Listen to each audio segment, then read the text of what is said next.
తలెత్తుకోవాలంటే ఈ శతక పద్యాలు చదువుకోవాలి. వాస్తోటి ఎలా ఉండాలి, నాన్నతోటి ఎలా మాట్లాడాలి, టీచర్ తోటి ఎలా మాట్లాడాలి, పక్కవాడితో ఎలా మాట్లాడాలి, ఇలాంటివి శతకాలు చెప్తాయి మనకి. శతక పద్యం తెలుగు భాషకిది ప్రత్యేకం. జీవితాన్ని నిలిపేవి, నీతిని బోధించేవి, జాతిని జాగృతపరిచేవి శతక పద్యాలే. వేమన శతకం, సుమతి శతకం, నృసింహ శతకం, దాశరథి శతకం, శ్రీకాళహస్తీశ్వర శతకం, భాస్కర శతకం, ఇలా 6 శతకాలను వాటి తాత్పర్యాలతో శతక షట్కము పేరుతో మనకు అందించారు ప్రముఖ రచయిత కడియాల ప్రభాకరరావు గారు. ఇటీవల జరిగిన ఈ గ్రంథావిష్కరణ సభలో శతక పద్యాల గొప్పదనం గురించి అద్భుతంగా వివరిస్తున్నారు విద్యావేత్త భాష్యం శ్రవణ్ కుమార్. 6 శతకాల సంకలనం మనకి శతక షట్కం. ఈ ప్రపంచంలో ఎవరికి నమస్కరించాలి అంటే భర్తృహరి చెప్తున్నాడు, వాంఛా సజ్జన సంగతులు, అంటే మంచి వాళ్ళతోటి సాంగత్యంలో ఉండాలి అనేటువంటి కోరిక ఉన్నవాడికి. పరగుణే ప్రీతికి, ఇతరుల యొక్క మంచి గుణాలని చూసి అభినందించేటువంటి గొప్ప మనసు కలిగినటువంటి వాడికి. గురువు నమ్రత, పెద్దల యందు తల్లిదండ్రులు, గురువులు, ఇతర పెద్దల యందు వినయం కలిగి ఉండడు. విద్యాయాం వ్యసనం, అంటే నేర్చుకోవాలనేటువంటి ఒక తాపత్రయం, కోరిక ఉన్నటువంటి వాళ్ళకి. స్వయోషితి రతి, తన భార్య యందు గౌరవం, స్త్రీ అంటే గౌరవం ఉన్నటువంటి వాళ్ళు.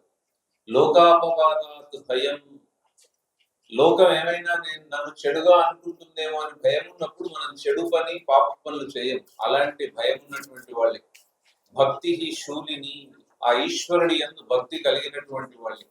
శక్తి ఆత్మదమనే అరిషడ్ వర్గాల్ని అణుచుకొని ఉండేటువంటి శక్తి ఉన్నటువంటి వాళ్ళకి. సంసర్గముక్తి కలౌ, చెడ్డవాళ్లతోటి స్నేహం చేయకుండా ఉండే వాళ్ళకి తేభ్య నమస్కుర్మహే అంటాం. ఇలాంటి గుణాలు కలిగినటువంటి వాళ్ళకి ఈ ప్రపంచంలో మనం నమస్కారం చేయాలి.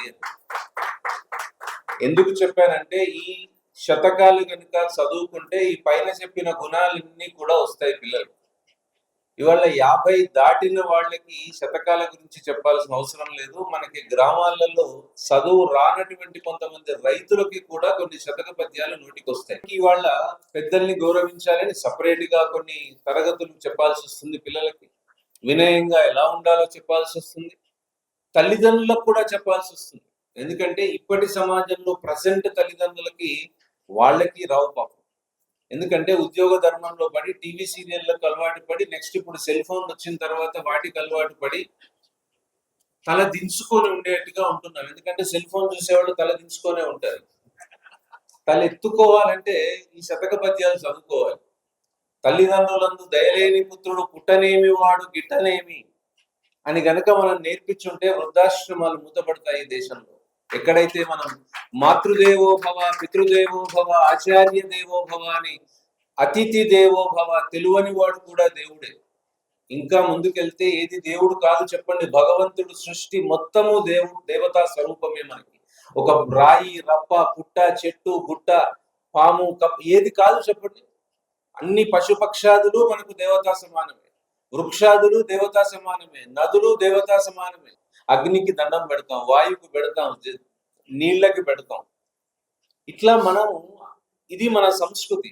ఈ 6 శతకాలని ఈ జనరేషన్ కి అందించాలి అనేటువంటి ఒక తపన వారికి కలిగి ఉంటుంది. ఇంతకుముందు శతక పంచకం వేశారు, ఇంకొక శతకాన్ని యాడ్ చేసేసి ఇప్పుడు 6 శతకాలు వేశారు. ఆ శతక పుస్తకం పైన కూడా ఒక కమలం వికసించినట్టు దాని రెక్కల్లో 6 శతకాలు ఉన్నట్టుగా ఉన్నాయి. కమలములు నీటవాసిన కమలాప్తుని రశ్మిసోకి కమలిన భంగిన్, తమ తమ నెలవులు తప్పిన తమ మిత్రులు శత్రువుల ఊట తథ్యము సుమతి అని. పిల్లలకి ఇలాంటివి నేర్పిస్తే మన లిమిటేషన్స్ ఏందో అర్థం కావాలి. ఇప్పుడు కమల బాంధవుడు అని సూర్యుడికి పేరు. ఎప్పుడైతే ఆ కమలం నీళ్ళల్లో ఉంటుందో సూర్యకిరణాలు పడ్డప్పుడు వికసిస్తుంది. అది అయిపోతే సూర్యుడు వెళ్ళిపోగానే మళ్ళీ ఆ రెక్కలు ముడుచుకుంటాయి. ఇది కమలంకు ఉండేటువంటి నేచర్ లో ఉండేటువంటి relation between sun and lotus. అదే కమలాన్ని కనుక కత్తిరించి మనం ఒడ్డున పడేస్తే అదే సూర్యకిరణాలు పడితే ఆ కమలం ఎండిపోతుంది. నీళ్ళల్లో ఉన్నప్పుడు వికసించిన కమలం నీటి బయటికి వస్తే అదే సూర్యకిరణాలు శత్రువులు అవుతాయి. తమ తమ నెలవులు తప్పిన తమ మిత్రులు శత్రువులు అవుట తథ్యము సుమతి. అంటే ఒక బాస్ తోటి ఎలా ఉండాలి, నాన్నతోటి ఎలా మాట్లాడాలి, టీచర్ తోటి ఎలా మాట్లాడాలి, పక్కవాడితో ఎలా మాట్లాడాలి, ఇలాంటివి శతకాలు చెప్తాయి మనకి. దానికి పెద్ద స్టోరీలు ఉండవు. ఇవాళ చెప్తే ఒక నెల కోర్స్ ఏముండదు. 5 నిమిషాలు దొరికితే ఒక పద్యం నేర్చుకోవచ్చు. దానికి ముందు అవసరం లేదు, వెనక అవసరం లేదు. అది శతక సాహిత్యంలో ఉన్నటువంటి గొప్పతనం. వాటిని అందుకే ముక్తకములు అంటాం. అంటే సపరేటెడ్ శ్లోకాస్, ఇండిపెండెంట్ పద్యాలు. వాడికి ఇంకో దానికి ఏమి, అయ్యో ఇవాళ నేను చదువుకున్నాను, రాముడు ఉండేవాడు, అయితే ఏమైంది, కథ చదివితే, రామాయణం చదివితే ఆ శ్లోకం తర్వాతి శ్లోకం చదవాల్సి వస్తుంది. కానీ శతకాలకు అలాంటి అవసరం లేదు. కానీ ఇక్కడ కమలం మరి ఎట్లా వికసిస్తుందంటే, ఇప్పుడు ఈ జనరేషన్ పిల్లలు కనుక ఈ పద్యాలన్నీ నేర్చుకుంటే ఈ కమలం వికసిస్తుంది. ఈ పుస్తక కమలం ఉందే, ఇప్పుడు ప్రభాకర్ గారు మనందరికీ అందించబోతున్నటువంటి కమలం వికసించాలంటే సూర్యకిరణాలు ఇవి అంటే ఇప్పటి పిల్లలకి వీటిని అందించాలి.